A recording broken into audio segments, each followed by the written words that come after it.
Mr. President, Excellencies, distinguished delegates, Assalamu alaikum and bonjour. It is an honor and privilege to address this August Council. As Pakistan commences its 3-year term as member of the Human Rights Council, this session holds special significance for our delegation. It marks our return to the Council as a founding member 12 years ago. I'm gratified that more than 150 countries supported Pakistan in elections for membership of this august body. We deeply value this global support and admiration. Pakistan's membership of the Human Rights Council is an affirmation of our resolve to promote and protect human rights, both within the country and internationally. As observer and during our previous terms as members, Pakistan has played an active role in the work of the Council. We have supported and contributed to various processes like the Universal Periodic Review and the work of the Advisory Committee, the complaint procedure, and the special procedure. We would continue to do so in the future. Indeed, objectivity, transparency, and impartiality must characterize the work of all processes and procedures of the Council. Mr. President, Pakistan's commitment to domestic and international human rights is inspired by our constitution and democratic polity. Born of democracy, Pakistanis aspire for a society that is based on equality, rule of law, respect for diversity, and justice. The faith of our people in the Constitution has consolidated roots of democracy in the country.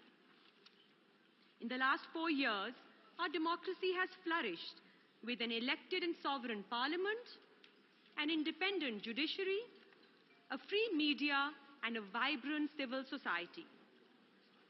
The strength of these institutions has gone a long way in promoting civil liberties and ensuring fundamental freedoms. They have also helped in steady mainstreaming of human rights in overall policy priorities and national discourse. Let me briefly list some of the key institutions working for promotion of human rights within the country.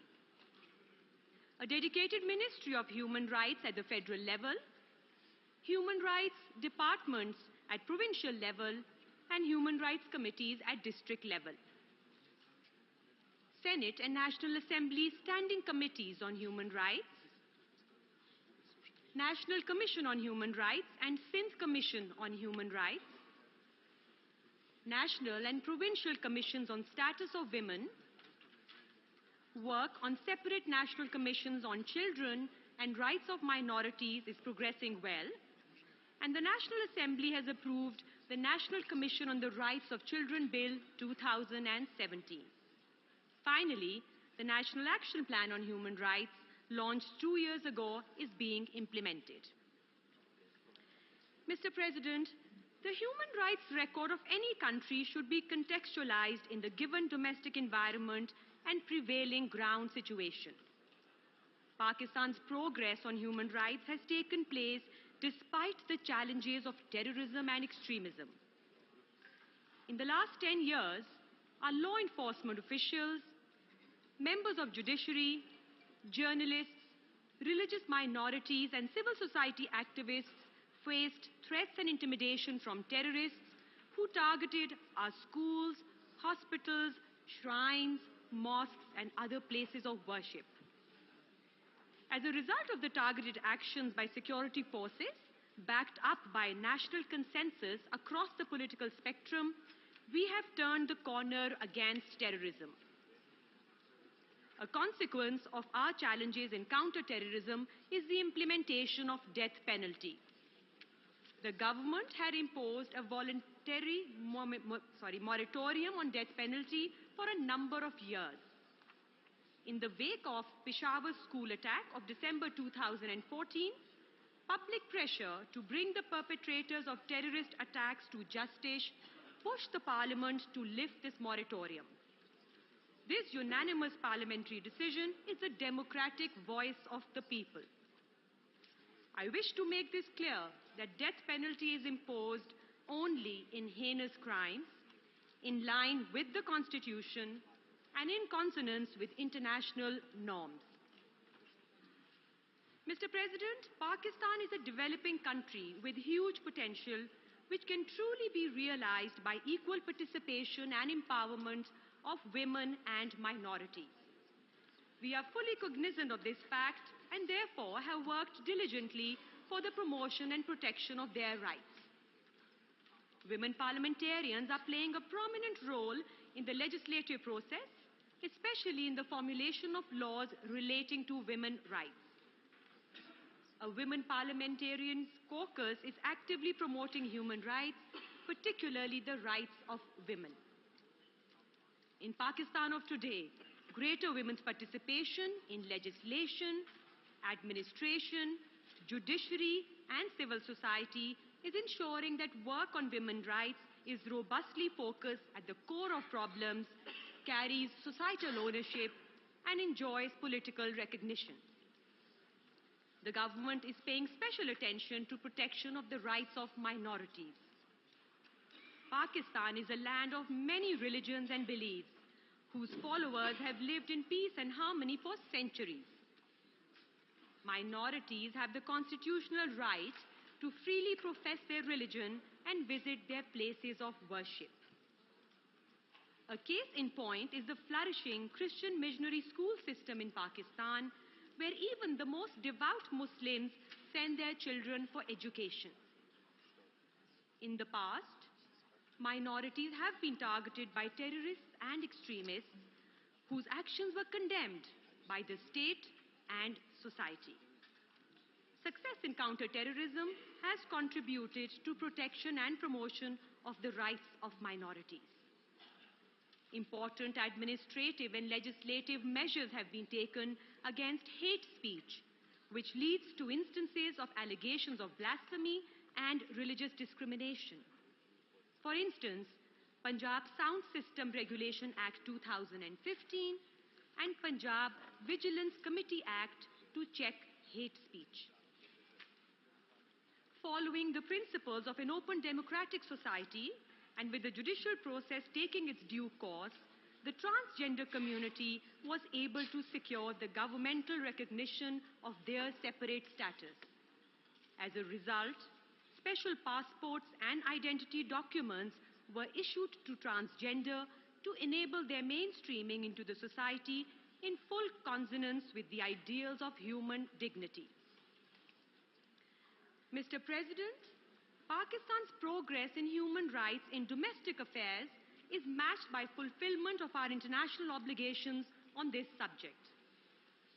Pakistan has ratified 7 of the 9 core human rights conventions. We ratified the optional protocol to the Convention on the Rights of the Child on the involvement of children in armed conflict in November 2016.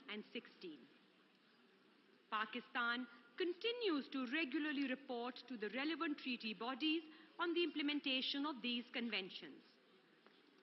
Since May 2016, following of Pakistan's periodic reports have been reviewed by the relevant bodies. Convention on the Rights of the Child, Convention on the Elimination of all forms of racial discrimination, Convention Against Torture, Covenant on Economic, Social and Cultural Rights, and International Covenant on Civil and Political Rights. Last November, the Human Rights Council reviewed our national report for the 3rd cycle of UPR. We look forward to its adoption next month.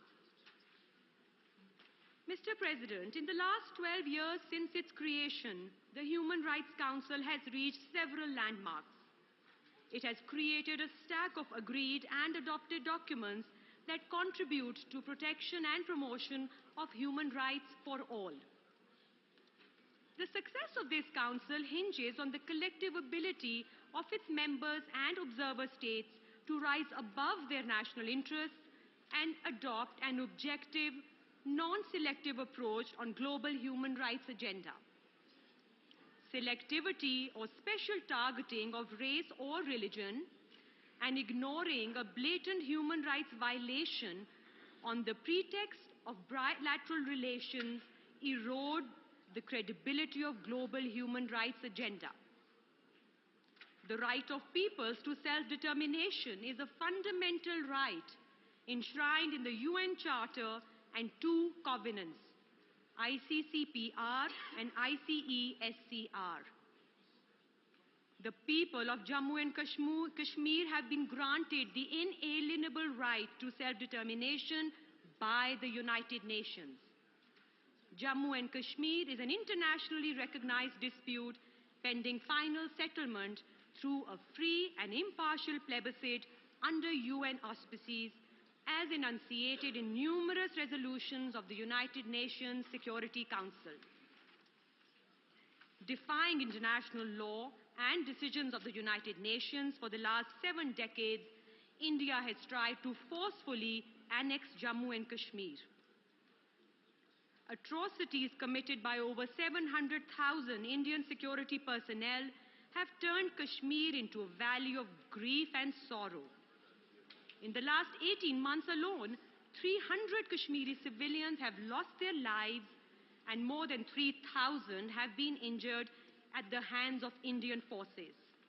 Scores of innocent civilians, mostly youth, have been blinded by use of pellet guns. India has tried to justify its blatant human rights abuse in occupied Jammu and Kashmir on the pretext of countering terrorism. This is a patently desperate attempt to divert the attention of the international community from the grave human rights violations being committed by Indian occupation forces. The situation in Jammu and Kashmir remains extremely grave and requires immediate attention of this Council. We strongly support the position of the High Commissioner for Human Rights that an OHCHR team should visit Indian-occupied Jammu and Kashmir to independently and impartially investigate the grave human rights violations being perpetrated by the Indian occupation forces. We call on all the mechanisms of the Council and the international community to remain seized of the grave and systematic violations of human rights and fundamental freedoms in Indian-occupied Jammu and Kashmir. This Council, in fulfillment of its mandate, must urge India to end its oppression and illegal occupation and grant Kashmiri people their inalienable right to self-determination through a UN-supervised plebiscite as decided by the UN Security Council. Thank you.